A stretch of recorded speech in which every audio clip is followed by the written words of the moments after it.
If you've seen our 9 Keys video, you've already heard this stat of far less than 1% of US companies reaching $100 million in annual revenue. You also would know that that is more than just a US stat. It applies to much of the world. And as experienced business, marketing, and growth advisors, we're here to help you defy those odds. And we promise that we dig into each of our 9 keys to success as far as reaching $100 million in revenue. So today we're going to review our first one, which is strategic vision and focus. Granted, none of these are in any particular order of operations. You could jump into any one of these boxes and make impressive changes and improve your growth trajectory. We simply start at the grander vision to help those understand just foundational business principles and to look in to see if there's anything they might have missed, because we all grow, we grow fast, and sometimes we forget to go back and make sure that those foundations are in place. So let's get started with strategic vision and focus.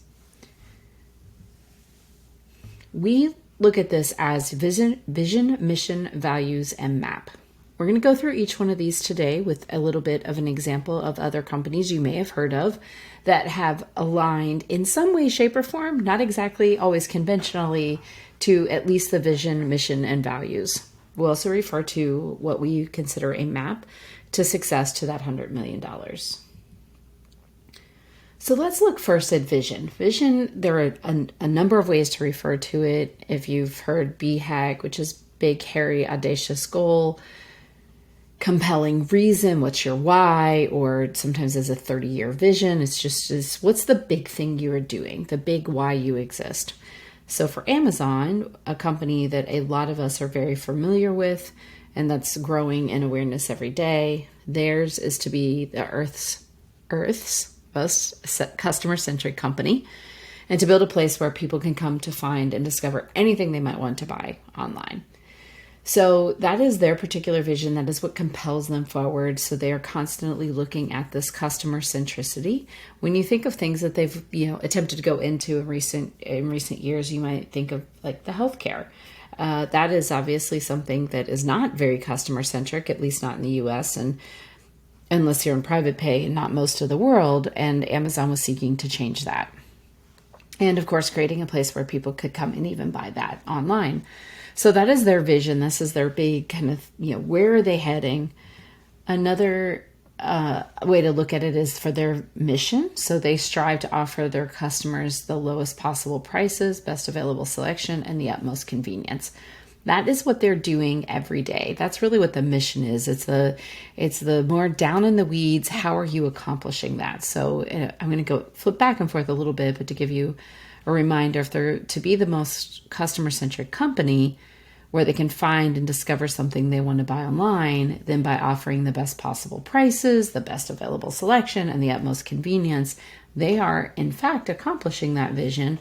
And when you think about it, if I, as somebody who is maybe on the front lines of customer service, if I realize that somebody might have gotten something that was damaged or maybe they didn't receive it on time, then I know that I have it within my power to fix that on behalf of that customer, because the more the experience is good for them, the more likely they're to return, the most likely they're to feel like they are in fact the center of Amazon's universe.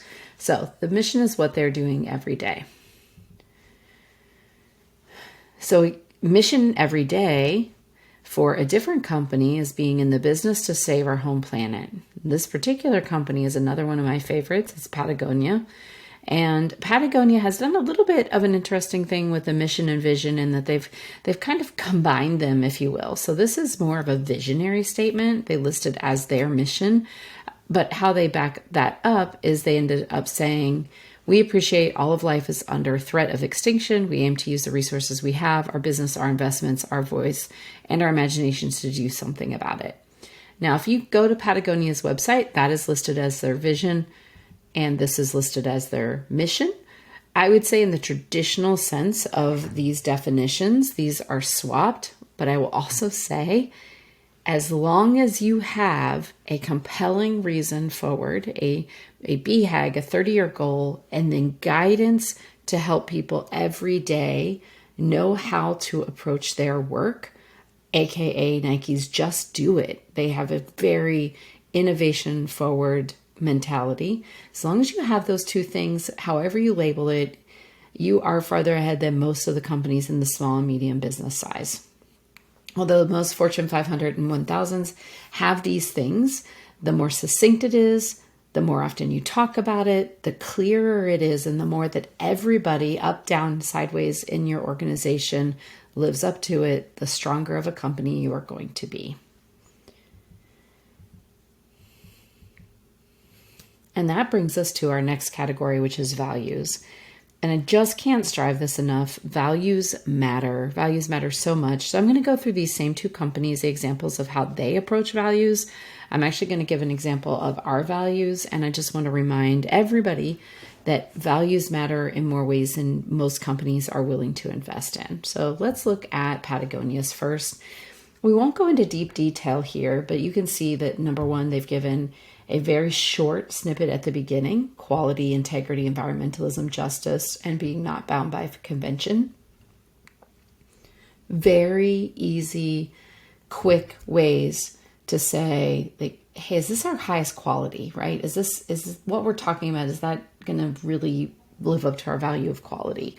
Something very, very easy to rally around. And then, of course, like most companies, they give a little bit more information on what it is really talking about. What does integrity really mean to them? So that is Patagonia's. And before we drill down on the how to use core values, let's look at Amazon's. So much like Patagonia broke the rules a little bit on their mission and vision, Amazon has broken the rules a little bit on their core values. They indicate that they're guided by 4 principles, which are listed here. And they have, in addition to that, 16 leadership principles. I'm not going to click through to that right now, but I will put that link in the comments so that you can access that. But it is a unique way to go about core values where you can say still, hey, is this really long-term thinking? This particular fix that you have to this problem, is that really thinking long-term, or are we really just putting a Band-Aid on a situation? So in good companies and strong companies and culturally revered companies, you are holding each other accountable to these core values. You are hiring, firing, reviewing on them, but you're also talking about them every day. So don't make these hard, don't make them long, don't make them difficult. They should be something that really does already exist in your company. Some companies make the mistake of making them aspirational when really they should be something that you discover. We have a couple of really great ways to discover the core values within the company. So if this is something you haven't done before as a part of working with us, that's one of the things that we can help you draw out. If you're using tools such as EOS, the Entrepreneurial Operating System, or the Rockefeller Habits, these are things that you already are aware of and have probably worked through. I would just challenge you to make sure that you are actually using them in the day-to-day.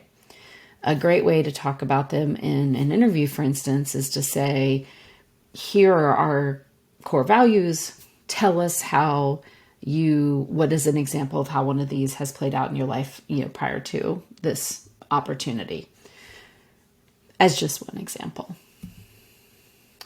So for us, we have 4 of them. Always be learning, back to the constant and never-ending improvement. We love to push the proverbial buttons around here. Sometimes that is working through some new software or implementation or making things connect. Sometimes that is ensuring that our leaders are thinking at their highest and best possible use or working at the top of their license. So we might be pushing the proverbial buttons to just make sure that we're challenging each other. We grow good, meaning not only are we wanting to grow companies and make sure that they're doing that well, but we really love to be a part of companies that have a bigger mission and vision, something that is giving back or has some otherwise huge benefit to your employees, the world around them somehow. So growing good is really important to us. And then our favorite, making the client a hero. This is very common for us to be talking about it. Are we making the client a hero in whatever approach we're bringing, products, services, etc.? How do we lift up that person on the other end of the email, the phone call, etc., to really reflect their greatness within their work world? So that's just an example of ours that are more traditional than maybe the Amazon ones are. So the last thing we'll touch on is the map. In any good map exercise, when you're trying to go somewhere, when you're opening up your GPS and you're telling that where you want to go, it is always, always, always going to ask for where you starting from. Is it your current location? Are you planning a trip in the future and you're going to put in a different starting location? But in the end, you have to have a start and an end. And in general, how long it is you're going to give yourself to get there. So if you're going across town, you might put that in your GPS and be like 20 minutes, great. That's how long I'm going to be to get there. But as soon as you put that out there as a goal, then that is helping you to make other decisions. So in that 20-minute drive across town that I've already planned out, maybe I've already communicated to somebody, if I decide to stop just at Starbucks on my way, is that going to be helpful? Or is that a distraction to me getting to where I have planned out with my map? Same thing for going across any great distance. Let's say the US or even Australia, those things are about the same size. Countries are about the same size. And in that, if you start at one side and are trying to say you're going from the east side to the west side and you give yourself 5 days, then certain stops along that are either going to be within that plan or they're going to disrupt your plan. And sometimes that's okay. And the plan needs to be adjusted and adapted. But doing that willy-nilly can be really detrimental to your trip, or in the analogy I'm trying to create, in your business. So when you're considering markets, verticals, audiences, even platforms, for instance, if you're on a marketing team and you're considering what platforms, it's not every platform. It's the platform where your customers are, where you're going to be able to talk to them in a way that helps them be compelled to find out more about you or to purchase something, right? So the map has to have a start and an end in that particular timing. It's really important across all of these that you are communicating often and in different ways. We have visual thinkers, auditory thinkers, kinesthetic thinkers. If you just say it once, maybe on a phone call, was everybody there? Is the new employee you hire in 2 weeks, did they hear that?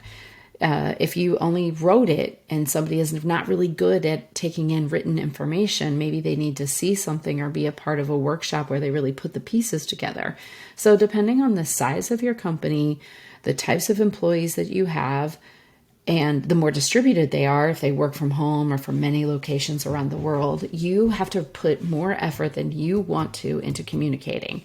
You should be tired of saying the thing by the time the people are picking it up. So just keep that in mind. Are you tired of it? Yes. Does that seem like people are picking it up? Maybe. If not, continue. Keep going. That is one of the goals of leadership. So with that, in the map, we are really looking to build out what's your $100 million goal, when, and what is it going to help to get you there, what products and services, and of course, where are you now?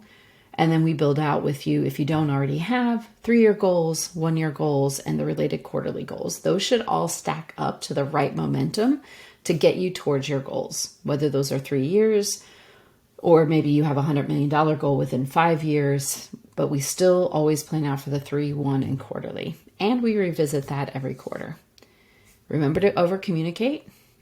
Ensure you have an opportunity vetting process, something where a team of people, preferably the leadership team, wholly and collectively the leadership team, can say, is that stop at Starbucks a good idea?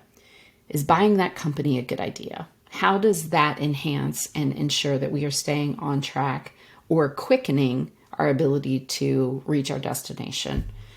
And be open, absolutely open to feedback, redirection, etc. through the process. So with those, you are sure to succeed. And as mentioned, that's just one of our 9 keys to growing your business to over $100 million in annual revenue. If you'd like to learn more about this particular part of this particular key, or just in general, please visit advisory9.com. That's advisory9.com. Thanks so much.